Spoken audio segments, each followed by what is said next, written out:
Okay. Hey everyone, welcome back to our channel. Unfortunately, we've got some bad news. Yeah. Since our last video, raising chickens, unfortunately one of our chickens passed away, Cherry. Good zookeeper.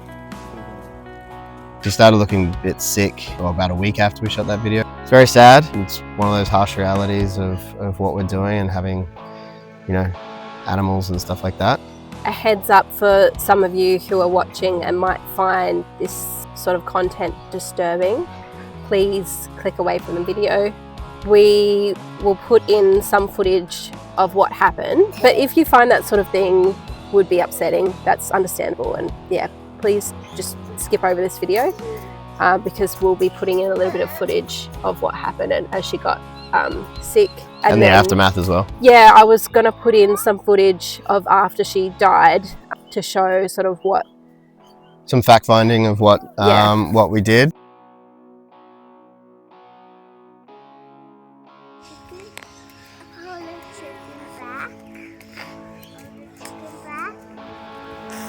No, Cherry might be a bit sick. I'm just trying to see what's wrong with her, okay? Cherry might be sick. We're not 100% sure on what actually happened, and that's the unfortunate part. And we're hoping by making this video and sort of talking through the information that we do have, we can maybe get some clarity potentially from others who might have had a similar thing happen. So we isolated her, put her in a cage, gave her fresh water and food, and then by the evening I went in to check on her, and unfortunately she was already passed away. So obviously we are aiming for sustainability and self-sufficiency and that sort of thing.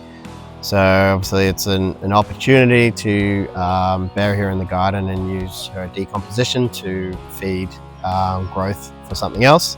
And so we're going to plant a flower called cherry pie above her, and that's got like a vanilla scent. So Cherry was providing eggs for our family. She laid an egg a day, and she was laying right up to the day before she did die. By burying her in the garden, she's providing that role of nutrients back into the soil, which will go on to feed other plants and bugs and insects and worms in the ground.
It is a shame because our eldest child, he's 3 years old, he has noticed her absence, and when we came out to the backyard and he ran up to the chicken coop in the run, only 2 of the chickens ran out, and he was like, "Come on Cherry, come on out," and he said that a few times. So he noticed immediately that she was absent or not coming out of the coop.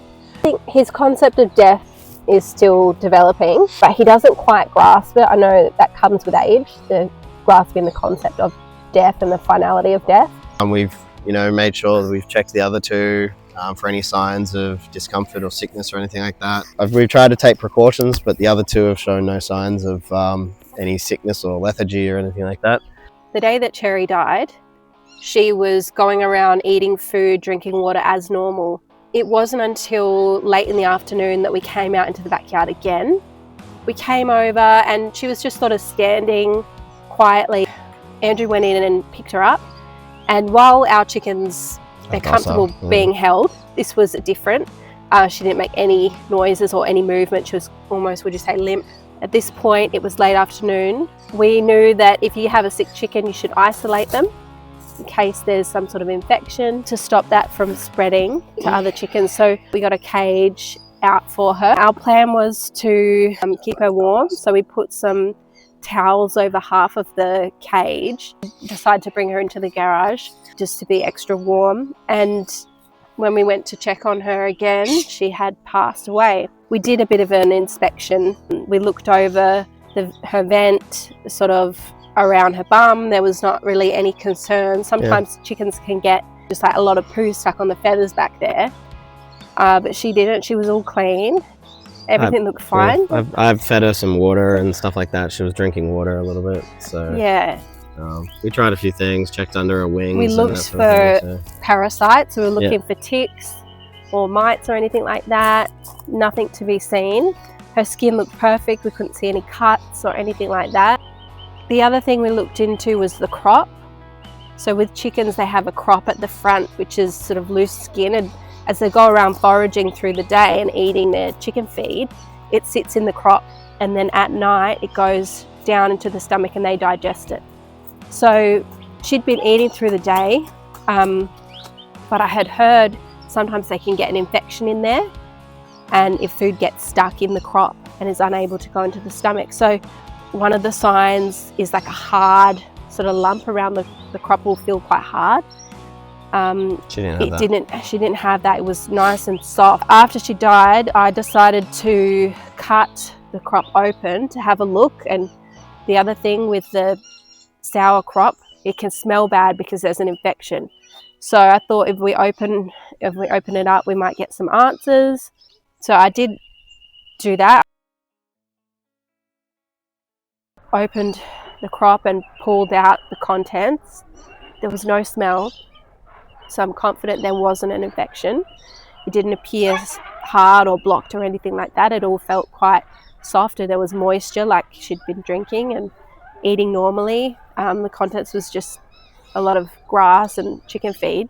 Yeah, at this point, you know, we're not sure what we've been researching. I've been up at night looking up different things that can happen to chickens, because we don't want, you know, our other two to have the same thing happen. Whatever it was, we want to find some answers, and we also want to know if we need to change anything in our approach to looking after chickens. Unfortunately, it's just one of those sad realities of keeping pets / livestock, because that's what our chickens are, kind of both. They're kind of pets. You know, we've named them, and they are, you know, members of our family. Our kids love them, but they're also livestock because they're, you know, producing eggs and stuff for us as well. But it's our first time facing this, and we're just sort of trying to manage it as best we can, both for our children's sake, but also just from an understanding for a husbandry perspective of just making sure that we're looking after our animals with the most absolute care and consideration. We've been trying to do everything right by them.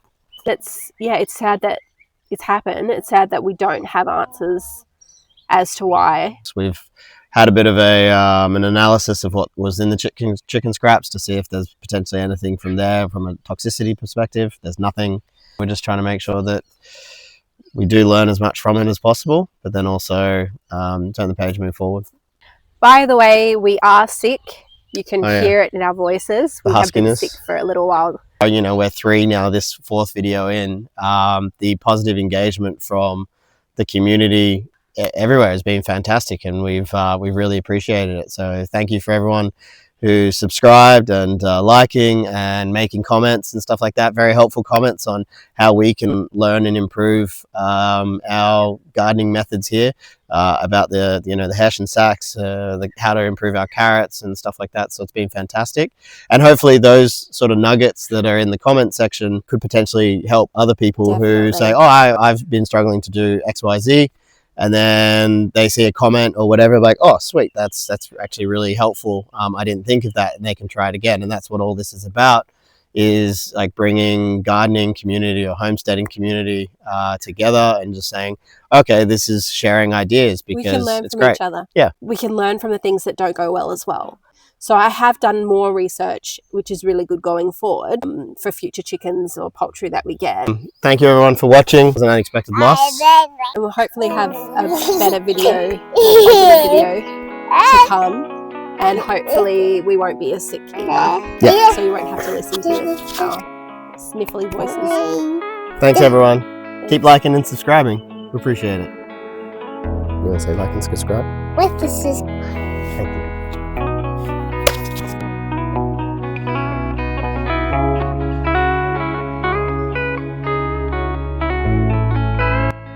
Just go back. I don't need to do that every time. Yeah, you too. We're in the show business now. Okay.